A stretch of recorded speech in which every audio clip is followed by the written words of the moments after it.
xukuumadda dhawaandhaladka ah ee Somaliland ayaa daqiiqado ka hor warbixin ay soo saartay waxay si ka aradan diblomaasiyadda uga hadashay tallaabada ay maanta deegaanka Dacwaley ka qaaday xukuumadda DDS ee lagu xaqiijinayo ammaanka deegaanka laguna sifeynayo xoogagga hubaysan ee aagaas ka soo weeraray DDS weerarkii gaadmada ahaa ee jimcihiina ku laayay saraakiisha iyo ciidanka deegaanka Soomaalida ee halkaasi ku sugnaa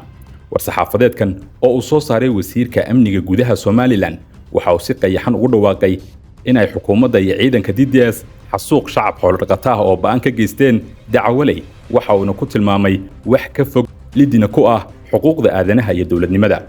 ciidanka Liubolis inay afduubteen salaadiin ka soo jeeda Somaliland oo ku sugnaa Dacwaley ay ku eedeysay xukuumadda Somaliland sida lagu yiri war-saxaafadeedkan wasiirka amniga gudaha Somaliland oo si adag u cambaareeyay waxa uu ugu yeedhay xasuuq baahsan oo ciidanka DDS ka geysteen Dacwaley waxa uu sheegay in ay mas'uuliyadda xasuuqaas qaadayaan maamulka DDS war-saxaafadeedkan waxay Somaliland ku sheegtay in madaxweynaha deegaanka Soomaalida waa Mustafa Maxamed Cumar uu Somaliland u cadeeyay inuu ka xun yahay xasuuqaas sidaas oo ay tahayna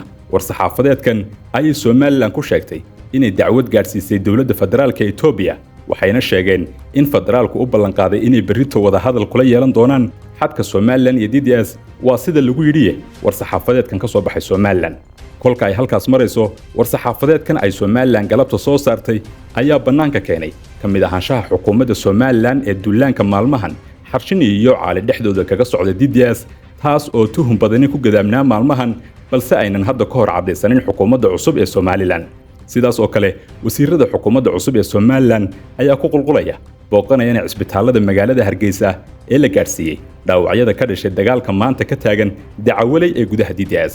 dhowrka maalin ee shaqaqada Dacwaley ay taagan tahay xukuumadda Somaliland ma ayna kulladii fadhiga waxaana la xasuustaa in wasiirka amniga gudaha Somaliland uu darrad la kulmay safiirka Ethiopia u fadhiya Addis Ababa kagana ashkatooday shaqaqada ka socota kuna socota isla gudaha DDS